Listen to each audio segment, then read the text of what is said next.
हाय दोस्तों, आप सभी को हमारे YouTube चैनल ऋषि स्टडी पॉइंट में बहुत बहुत स्वागत है। आज हम लोग क्लास 10 के सामाजिक विज्ञान के सब्जेक्टिव क्वेश्चनों को देखने वाले हैं, जो आपके होने वाले 20 मार्च के एग्जाम के दृष्टिकोण से बहुत ही महत्वपूर्ण होगा। तो बच्चों, आज के हमारे इस वीडियो को अपने दोस्तों के साथ ज़्यादा से ज़्यादा शेयर करें। तो चलिए दोस्तों, एक एक करके उन सभी क्वेश्चनों को देखते हैं और उसे हल करने का प्रयास करते हैं। आज का हमारा पहला क्वेश्चन कह रहा है कि वियना सम्मेलन की मेजबानी किसने की थी। तो इसका सही जवाब होगा कि वियना सम्मेलन की मेजबानी ऑस्ट्रिया के चांसलर ड्यूक मेटरनिक ने की थी। हमारा नेक्स्ट क्वेश्चन नंबर 2 कह रहा है कि भारत में प्रथम आधुनिक वस्त्र मिल कब और कहाँ स्थापित की गई थी। तो इसका सही जवाब होगा कि भारत में प्रथम आधुनिक वस्त्र मिल 1854 ईस्वी को मुंबई में स्थापित की गई थी। हमारा नेक्स्ट क्वेश्चन नंबर 3 कह रहा है कि खरीफ फसल किसे कहते हैं। तो इसका सही जवाब होगा कि जिस फसल को वर्षा ऋतु के प्रारंभ के साथ बोई जाती है तथा शीत ऋतु के प्रारंभ में फसल की कटाई की जाती है, उसे खरीफ फसल कहते हैं। जैसे चावल, कपास, अरहर, ज्वार, बाजरा आदि, यह सभी खरीफ फसल का उदाहरण है। हमारा अगला क्वेश्चन है क्वेश्चन नंबर 4 कह रहा है कि लोकतंत्र की कोई 2 चुनौतियों को लिखे। तो इसका सही जवाब होगा कि लोकतंत्र की 2 चुनौतियां। पहला, महिलाओं एवं अल्पसंख्यक समूहों की भागीदारी सुनिश्चित करना। दूसरा, स्थानीय सरकारों को अधिक से अधिक संपन्न बनाना। हमारा नेक्स्ट क्वेश्चन नंबर 5 कह रहा है कि समवर्ती सूची के अंतर्गत कौन कौन से विषय आते हैं। तो इसका सही जवाब होगा कि समवर्ती सूची के अंतर्गत वर्तमान में 52 विषय शामिल किए गए हैं। जैसे शिक्षा, विवाह, जनसंख्या नियंत्रण, वन, समाचार पत्र, श्रम कल्याण, कारखाने इत्यादि। हमारा नेक्स्ट क्वेश्चन नंबर 6 कह रहा है कि मुद्रा को विनिमय का माध्यम क्यों कहा जाता है। तो इसका सही जवाब होगा कि मुद्रा का प्रमुख कार्य वस्तु की खरीद बिक्री अर्थात विनिमय का माध्यम होना है। वस्तु के विक्रेता द्वारा मुद्रा का भुगतान किया जाता है, जबकि वस्तु के विक्रेता द्वारा मुद्रा की प्राप्ति की जाती है। इसलिए मुद्रा को विनिमय का माध्यम कहा जाता है। हमारा नेक्स्ट क्वेश्चन नंबर 7 कह रहा है कि विदेशी निवेश से क्या तात्पर्य है। तो इसका सही जवाब होगा कि जब किसी देश में दूसरे देश की पूंजी के माध्यम से कोई कार्य होता है, जैसे कल कारखानों का निर्माण, खंडर या रेल परिवहन का निर्माण या बांध बनाना इत्यादि कार्य, तो ऐसे विदेशी निवेश कहते हैं, क्योंकि इसमें विदेशी पूंजी लगी होती है।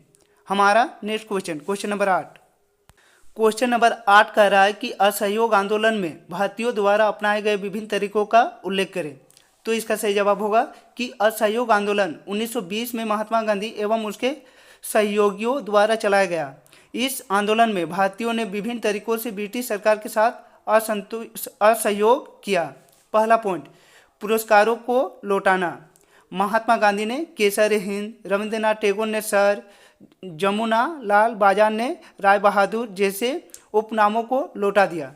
दूसरा पॉइंट है सरकारी सेवाओं का बहिष्कार। शिक्षक और बच्चे स्कूल जाना छोड़ दिए, वकील वकालत करना छोड़ दिया, डॉक्टर अस्पताल जाना छोड़ दिए। तीसरा पॉइंट, विदेशी वस्तुओं की होली जलाना। विदेशी वस्तुओं की होली जलाई गई। चौथा पॉइंट है दुकानों के पिकेटिंग, तो शराब दुकानें की पिकेटिंग की गई। पांचवा पॉइंट है लगान न देना, किसान लगान देना छोड़ दिए। हमारा नेक्स्ट क्वेश्चन नंबर 9 कह रहा है कि पहले विश्व युद्ध के समय भारत का औद्योगिक उत्पादन क्यों बढ़ा। तो इसका सही जवाब होगा कि पहले विश्व युद्ध के समय भारत में औद्योगिक उत्पादन बढ़ा। इसके निम्नलिखित कारण थे। पहला पॉइंट, प्रथम विश्व युद्ध में ब्रिटेन इस प्रकार से उलझा कि वह भारत में वस्तुओं का निर्यात नहीं कर सका, जिस कारण भारत में उद्योगों को पनपने का सुअवसर प्राप्त हुआ। दूसरा पॉइंट, इंग्लैंड के सब कारखाने निर्यात की वस्तुओं को बनाने के बजाय सैनिक सामग्री बनाने में लग गई, जिससे भारतीय उद्योगों को रातों रात विशाल देशी बाजार मिल गया। तीसरा पॉइंट, एक विशाल देशी बाजार मिलने के साथ साथ भारतीय उद्योगों को सरकार द्वारा भी अनेक चीज़ें जैसे फौजी के लिए वर्दियाँ, बूट, टैंक, घोड़ों के लिए अनेक प्रकार का सामान बनाने आदि के लिए ऑर्डर मिल गए। उपरोक्त कारणों से भारतीय उद्योगों में नई जान आ गई, जिससे औद्योगिक उत्पादन बढ़ गया। हमारा नेक्स्ट क्वेश्चन अगला क्वेश्चन है कि नवीकरणीय और अनवीकरणीय संसाधनों में क्या अंतर है।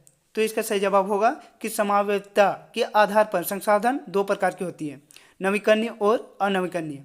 नवीकरणीय यह वे संसाधन हैं जिन्हें भौतिक, रासायनिक या यांत्रिक प्रक्रियाओं द्वारा नवीकृत या पुनः उत्पन्न किया जा सकता है, जैसे सौर ऊर्जा, पवन ऊर्जा, जल, वन इत्यादि। अनवीकरणीय संसाधन यह वे संसाधन हैं जिनका विकास लंबे भूवैज्ञानिक अंतराल में होता है, अर्थात बनने में इन्हें लाखों वर्ष लग जाते हैं और यह संसाधन लगभग एक बार उपयोग करने के बाद समाप्त हो जाती हैं, जैसे खनिज और जीवाश्म ईंधन। हमारा नेक्स्ट क्वेश्चन, हमारा अगला क्वेश्चन है कि दबाव समूह की गतिविधियां लोकतांत्रिक सरकार के कामकाज में कैसे उपयोगी होती हैं। तो इसका सही जवाब होगा कि विभिन्न प्रकार के दबाव समूह अपने तरीके से लोकतांत्रिक की जड़ों को मजबूत करते हैं। पहला पॉइंट, प्रायः सरकार अमीर एवं शक्तिशाली लोगों के अनुचित दबाव में आ सकती है। ऐसे में दबाव समूह इस अनुचित दबाव को कम करने में मदद करती है। दूसरा पॉइंट, विभिन्न प्रकार के दबाव समूह के विरोध एवं प्रतिरोध से सरकार को यह पता चलता है कि आम जनता क्या चाहती है।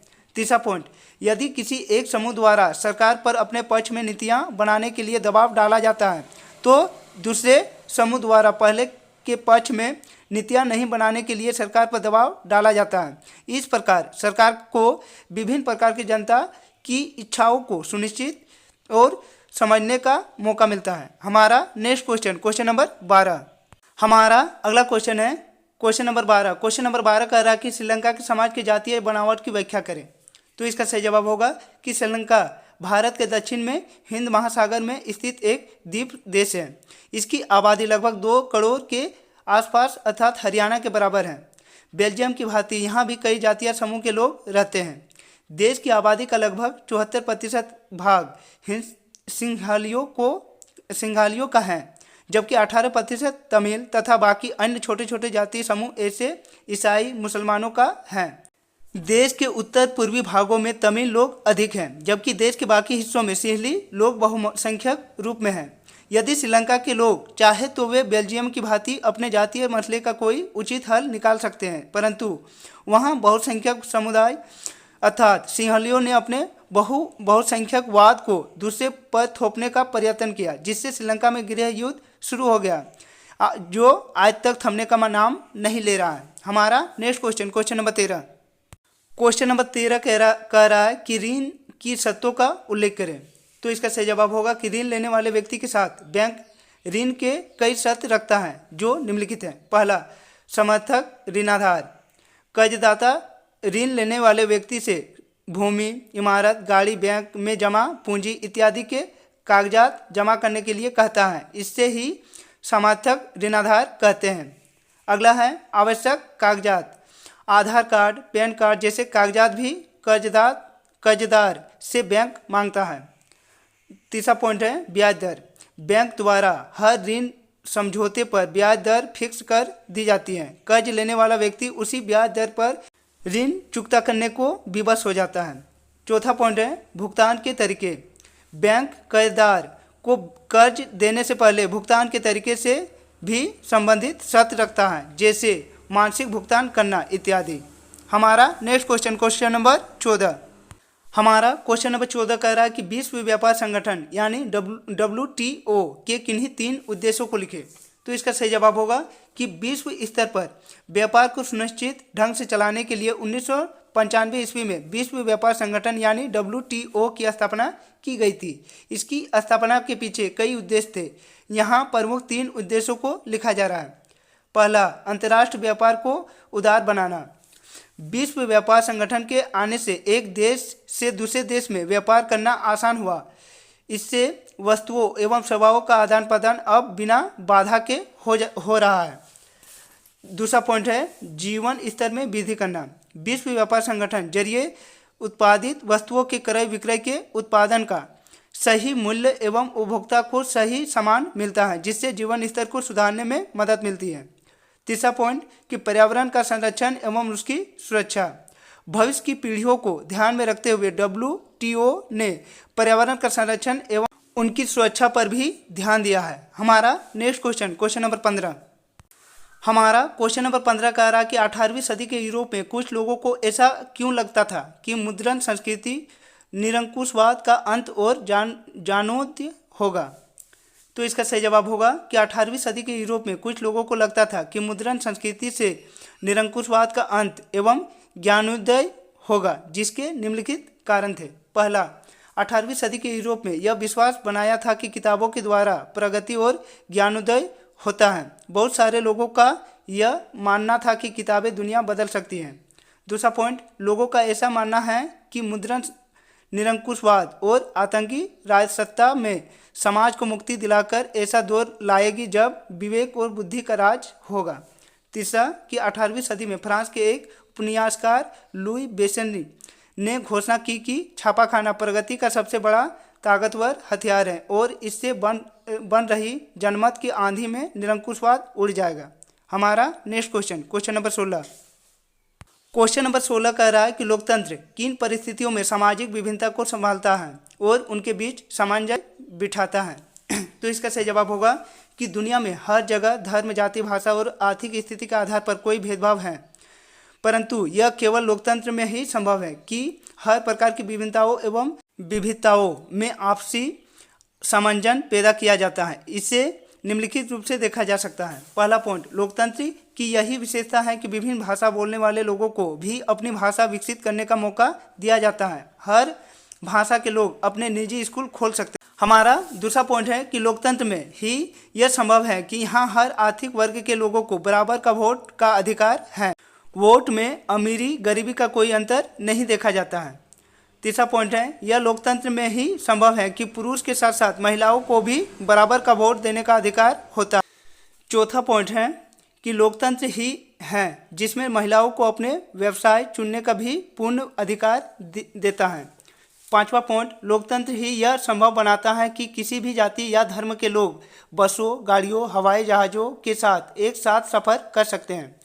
छठा पॉइंट, यह लोकतंत्र ही है जो होटलों या किसी भी स्थान पर रुकने में जाति और धर्म का कोई पाबंदी नहीं रहता।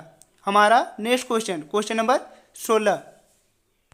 हमारा अगला क्वेश्चन कह रहा है कि एक अर्थव्यवस्था में मुद्रा की भूमिका का वर्णन करें।